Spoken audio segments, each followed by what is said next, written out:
Sir जो सैनिक school का अभी स्कोर कार्ड आया है, ये देखने को मिला है कि जो बच्चा एकेडमी में हाईएस्ट मार्क्स पे आता है, बढ़िया परफॉर्मेंस देता है, वो इस एग्जाम में बहुत ही कम मार्क्स लेके आता है। तो सर क्या रीजन है इसका, इस चीज का क्या रीजन है कि मतलब एकेडमी में तो वो बहुत बढ़िया दे रहा है प्रदर्शन, और जैसे आप एग्जाम में आते हैं, एग्जाम में इसका बिल्कुल लो चला जाता है। इवन सर ये देखो कि जैसे घर पे मान के चलो पेरेंट्स हैं, हाँ जी, वो भी बच्चे की अगर निगरानी कर रहे हैं और स्कूल में वो अच्छे नंबर ला रहा है और पढ़ने में है भी वो अच्छा, हाँ जी, लेकिन इस कंपटीशन वाले में आते ही हाँ जी, वो 200 पौने 200 इस पे आ जाता है। हाँ जी, आप इसको ऐसा समझो कि एक्चुअली क्या है कि जैसे अभी इंडिया और पाकिस्तान का युद्ध हो रहा है, हाँ जी, अब जिसने जितनी ज्यादा प्रैक्टिस कर रखी है, मॉक ड्रिल कर रखी है, हाँ, उसका अब इतना ही काम कर रहा है। जैसे पाकिस्तान के सारे हथियार है, प्रैक्टिस तो करी नहीं, बिल्कुल, है ना, कोई टेस्टिंग तो उनकी हुई नहीं, बिल्कुल, तो वो घर पे तो बहुत अच्छे थे, लेकिन जैसे ही वो बैटल फील्ड में आए, हाँ, सारे फुसफुस हो जा रहे हैं। अब इंडिया वाली बात करो, हाँ जी, इंडिया के जितने भी वेपन्स है सारे टेस्टेड हैं,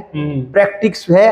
अब जब रियल बैटल फील्ड में आए तो वो बराबर काम कर रहे हैं। बिल्कुल, आप देखो ना इंडिया कितनी एक्सरसाइज करता है। बिल्कुल। अब आ जाओ बच्चे वाले फील्ड में, एग्जाम वाले फील्ड हाँ में, जी, बच्चा घर पे कितनी रियल प्रैक्टिस कर रहा है, हाँ जी, है ना, उसने उस तरह के मॉक टेस्ट कितने लगाए हैं, वो अगर उसने लगाए हैं तो एग्जाम में स्कोर अच्छा आता है। लेकिन मॉक ड्रिल तो नहीं हुई थी ना घर पे। बिल्कुल। अब जैसे ही वो घर पे, भले ही स्कूल में अच्छे नंबर ला रहा हो, एक तो स्कूल में सर जो नंबर लाता है वो पता ही आपको कैसे आते हैं। हाँ, बिल्कुल। एक तो पहले ही उनका लेवल कम होता है, दूसरा फिर और भी चीजें हैं। जैसे रियल बैटल फील्ड में आता है, जहां उसको टैलेंट आना चाहिए, वहां वो फिर फुस हो जाता है। और ऐसा ही हुआ है, आप देख लो, जो पेरेंट्स से भी बात कर लेना आप, हमारी बात होती है, उनका भी कहना यही है, सिर्फ एग्जाम में जाते पता नहीं क्या हो जाता है। जैसे अब हो रहा है कि बैटल फील्ड में आते ही पाकिस्तान को पता नहीं क्या हो गया, है ना, सब कुछ मामला जीरो हो जाता है। बिल्कुल सर। तो ये सर डिपेंड करता है अपने क्वालिटी तैयारी कितनी की है, कितनी करी। अगर क्वालिटी एजुकेशन आपने ली है, सीरियस ली है, डिसिप्लिन, ये सारी चीजें भी तो यहाँ भी तो काम आती है। बिल्कुल सर।